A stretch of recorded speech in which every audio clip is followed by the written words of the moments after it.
Switzerland. A Central European country often associated with mountains, cheese, chocolate, watches, banking, Ricolas, those longhorn thingies from the Ricola ads. Ricola! You name it. But there is one other thing Switzerland is known for, though often overlooked. It's trains. That's right. The country of Switzerland has a long history with railroads. What started out as a mere 10-mile line from Zurich to Baden quite quickly expanded into one of the world's most advanced transportation networks. Despite the intense geographical challenges of the mountainous terrain, the Swiss found their way through, or sometimes under, the treacherous Alps to create some of the most beautiful and remarkable railway lines in the world. For me, however, the Swiss railways mean much more than just a cool place I wanted to visit. Boy, do I have a long story to tell for this one. One that goes back 10 years.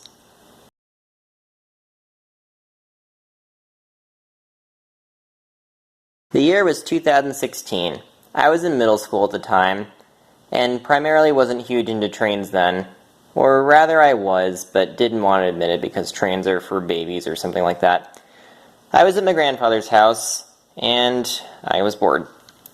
Like any bored, immature middle schooler, I did the only thing I could to stay entertained. I got on my grandfather's laptop, and I searched the word crap on Google Maps. Okay, it's not in the top results anywhere. Hold on. There we go. Crap mats. That got a chuckle out of me. I did some exploring around the area, and within a few seconds, I found this railway line. Too bad you can't get street view for trains, middle school me said, as I moved Pegman over the rail line out of curiosity. Little did I know, I was in for the shock of my life. Mind blown. Turns out, this railway partnered with Google in 2014 to bring Street View to trains. This railway being none other than a little narrow gauge system known as Rhätische Bahn. I quickly explored more and more of the Street View, and something had me hooked. In the weeks following, I explored more and more of Switzerland on Google Earth. My grandfather later suggested to me the idea of freight train cab view videos, not knowing what I had discovered, and what do you know, I quickly found one of the Rhätische Bahn, watching it in full. I don't know what it was. Maybe it was the alpine scenery. Maybe it was those lines of little red EW coaches trailing behind the cute electric engine. EW is short for Einheitswagen, literally just German for standard car or standard carriage. I will be primarily referring to them as EWs in this video series. Why am I telling you this? Well, it will be relevant very soon. Anyways, getting back to topic, I was hooked. More and more time went into researching this wonderful place, imagining riding this railway, and studying about its history. Not long after, I found this at a garage sale, reading it cover to cover, and only fueling the fire.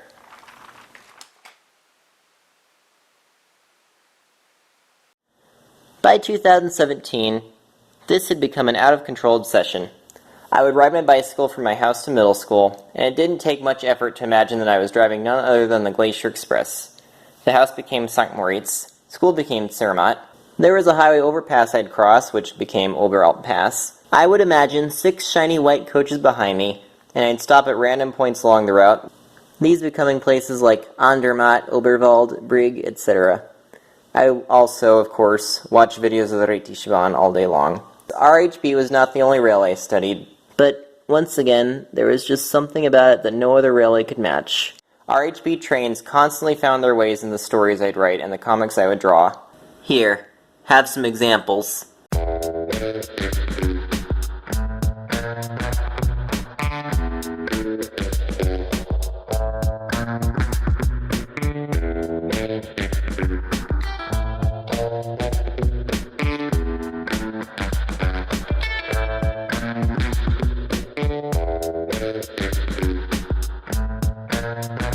I would say Allegro to people as a way to say hello, constantly bug my parents about the idea of visiting the country, and, of course, fantasize about riding the RHB myself.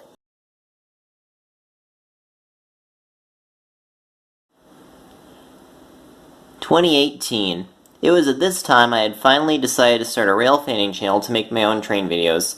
Of course, of American trains. Despite me knowing tons about the Swiss trains at this point, I actually barely knew anything about American trains. Call me crazy, but I could tell a GE442 and a GE443 apart before I knew the difference between a GEVO and an ACE. Obviously though, this gradually changed, and as I learned more about the trains I actually could film, and understandably started to focus more on American trains as time went on. Still though, I always kept Switzerland in the back of my mind, knowing one day I would go and visit. 2020. My hopes and dreams were killed. Enough said, screw you 2020.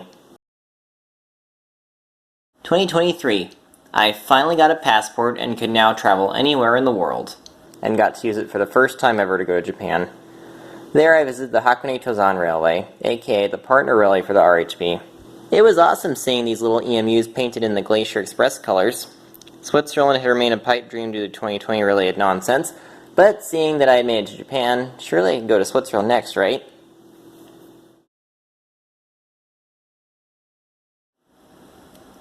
I still didn't feel ready to go alone, however.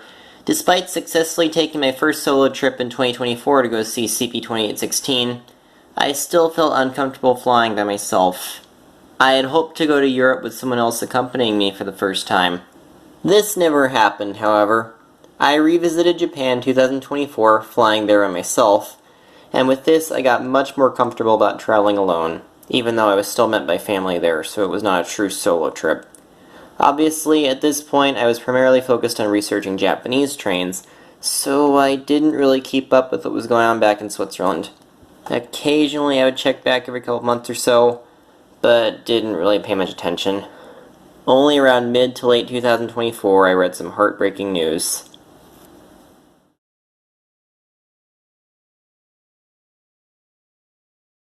My favorite GE662, number 706, had been scrapped in December of 2023.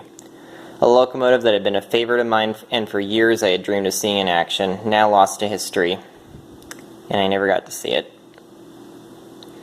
It and the entire class of GE662s had been retired from service in 2021.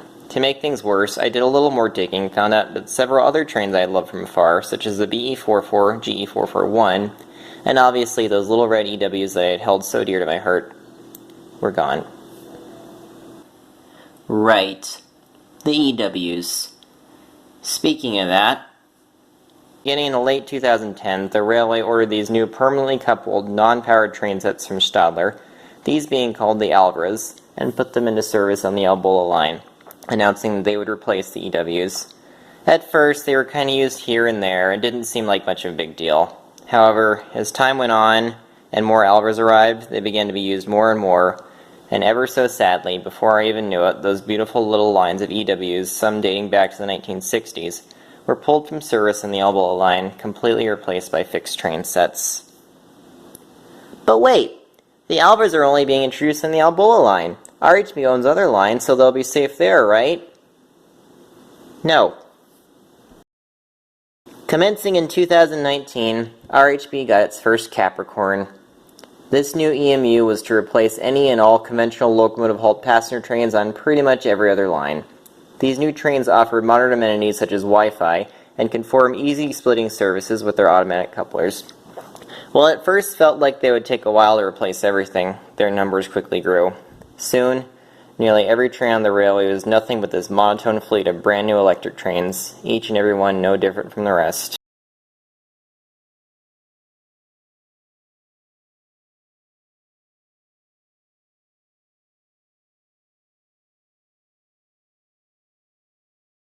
I had decided then that I would make it a point to visit in May of 2025 to see my favorite RHB electrics, the GE442, before their inevitable retirement. And with 5 members of the class having been retired and scrapped as of 2026, I decided it should not wait. Sadly, this plan was pushed back a year as we decided we didn't have enough time for this, so I settled on a trip to Ohio instead. But hey, I got a Whiteface Dash 9 there, so maybe it wasn't all bad. So, May 2026 it was then. If I was to make my 10-year-old dream come true, I had to do it all by myself. So I did. And here is my story. May 13th, 2026, my father dropped me off at Phoenix Sky Harbor super early in the morning.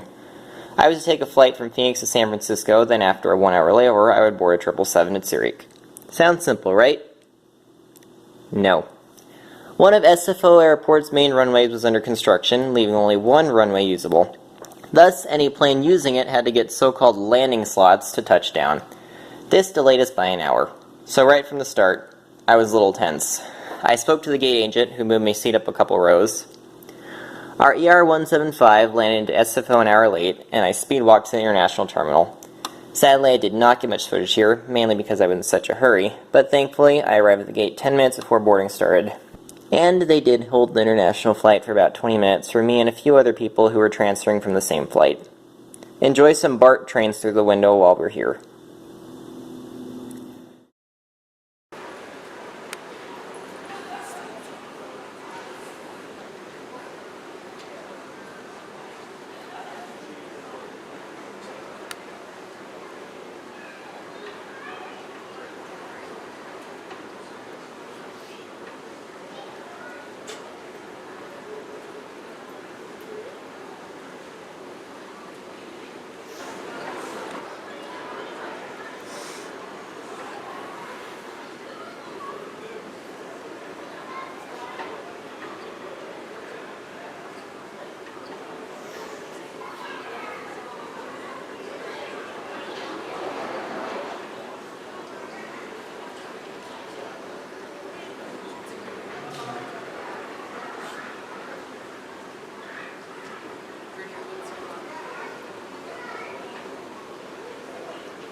And just like that, boarding commenced. A quick passport scan and off we went. When the seatbelt sign is on, your seatbelt must be fastened. After about 11 hours of watching movies, our 777 touched down in Zurich. I was here. Again, I didn't get much footage because I just wanted to pass through the city safely with my luggage. I rode a commuter train at Zurich Station, then hopped in intercity to Landquart, headquarters of none other than the RHB. On the train, I met some friendly locals and we spoke for quite a while. It was also here that I got my first ever taste of the stunning Swiss Alps.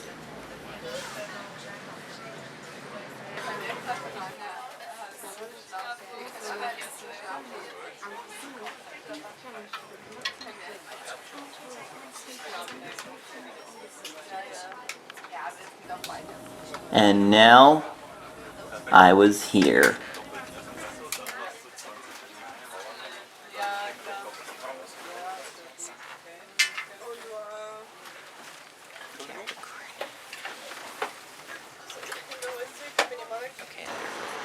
Arriving at Landquart station, I was a tad early to check into my Airbnb, so I just hung out on the platform for a bit to try to see some switching.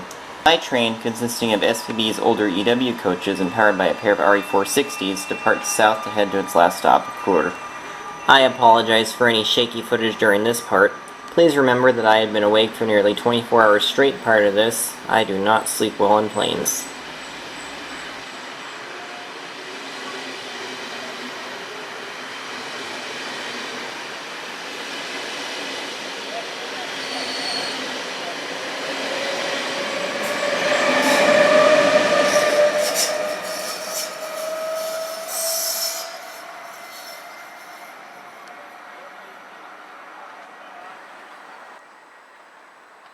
I do not believe it. Do my eyes deceive me? Or is that what I think it is?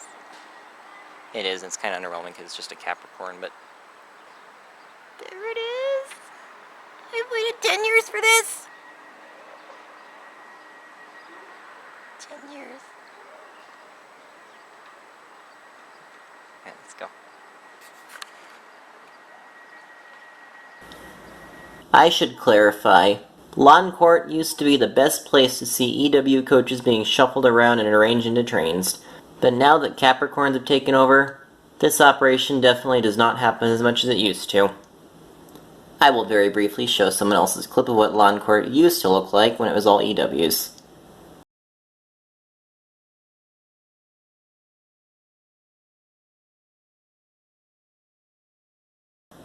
Okay, back in the present day.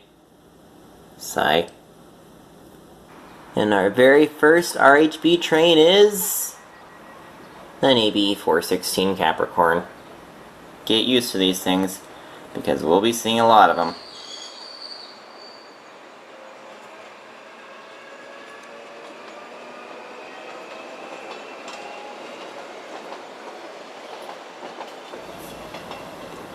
A German ICE-4 arrives in Landquart. Deutsche Bahn and SBB run this through service several times a day between Chur, Zurich, and on into Germany. This train actually goes as far as Hamburg. As Switzerland doesn't have any proper high-speed lines, it primarily serves as a regular intercity train south of the German border.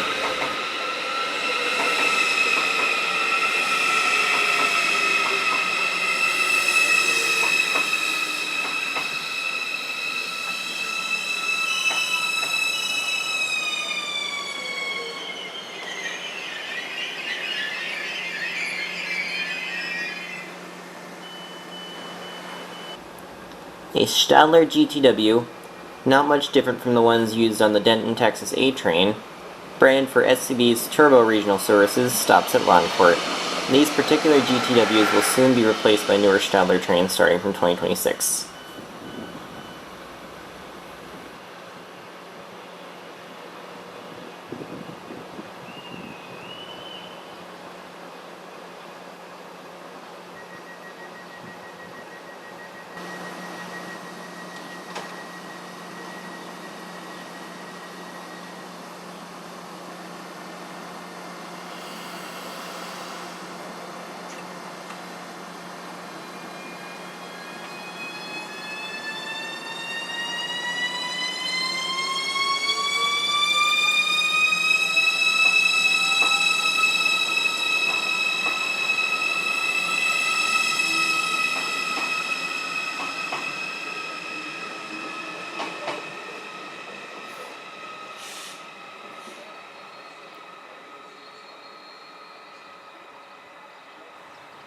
An SOB, short for Südostbahn, Stadler Flirt pulls up to Landquart.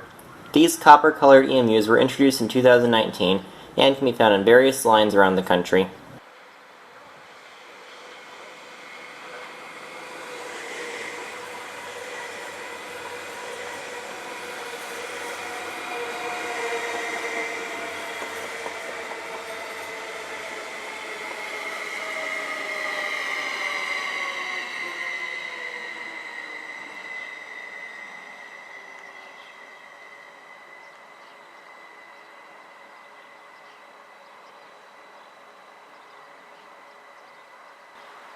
What's this? Finally, a proper train. The first GE 442 of this trip, number 633, is doing some switching to get its freight train ready.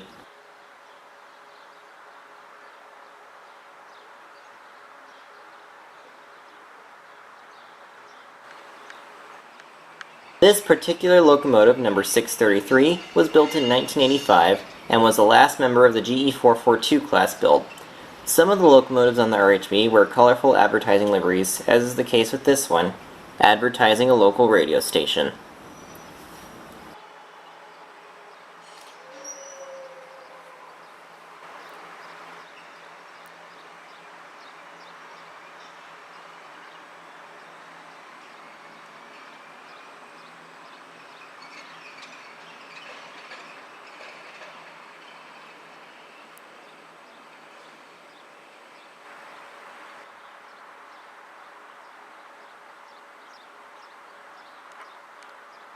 I missed seeing it couple up, but number 633 has now attached itself to the 4 container flats and will prepare to take them to their destination in just a little bit.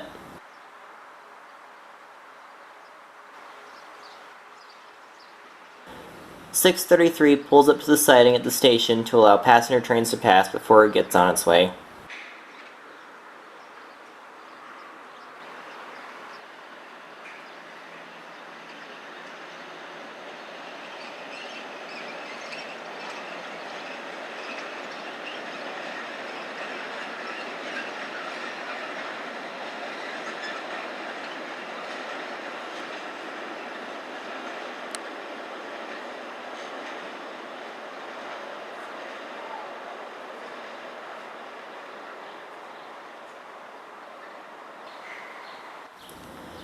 Moving to the RHB platforms, we see a train of several Capricorns pull up to block my shot. Third out is the one that wears a special champagne-colored livery.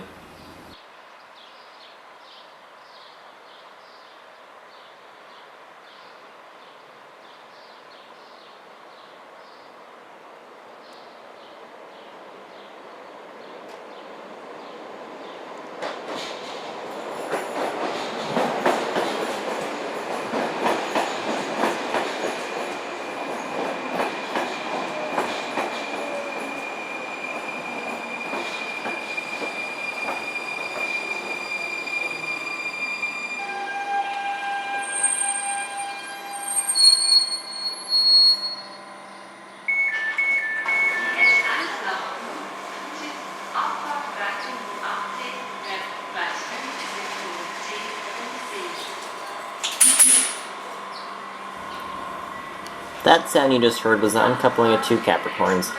We'll see them split up in just a bit. We see a few more trains come and go here, so I'll stay quiet for now.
Just like that, the Capricorns have split and 3 of the 4 of them are on their way, leaving the last one at the station. It will be moved to the workshop to be serviced.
Getting a few more shots of 633. Note the name Tsuot's on the side of the locomotive behind the cab. In Switzerland, it is common for railways to name their locomotives, and RHB is no exception. The GE44 locomotive classes are named after towns and villages along the line.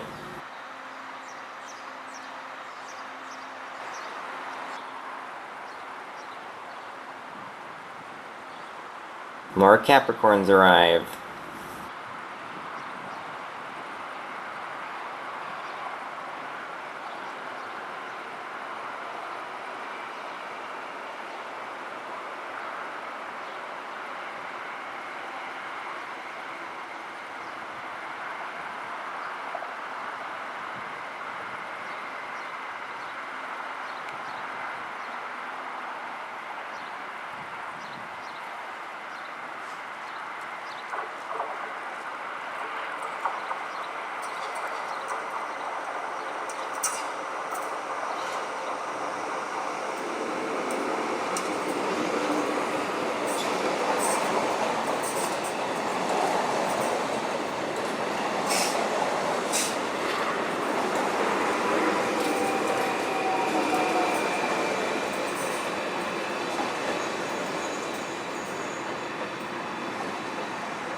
And now, it's time for the freight train to depart, albeit behind another train.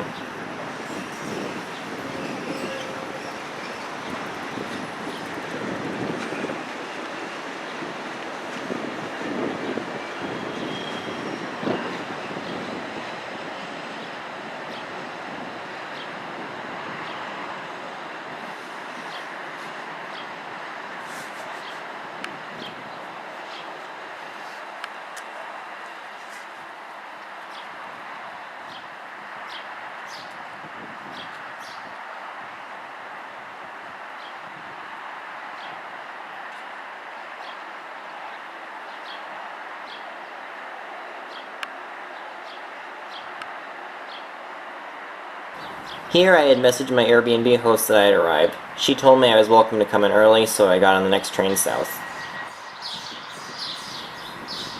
Finally, something that isn't a Capricorn. An ABE 416 Allegra arrives. Despite sharing the same designation as the Capricorns, the 4-car Allegra EMUs can only be found working commuter services around the Chur area. I will ride this train 2 stops to Igis.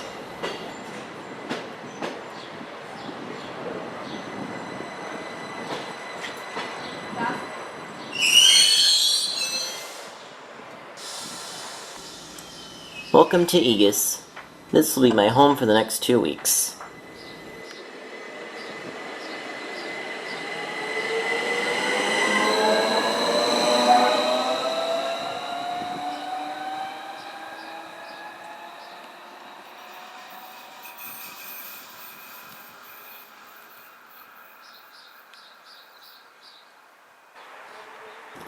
Enjoy one last shot of a Capricorn that I saw while I was walking to my Airbnb. This concludes today's video, but I promise that there will be a lot more to come from the beautiful Swiss Alps. Chartreuse Railfanning signing off.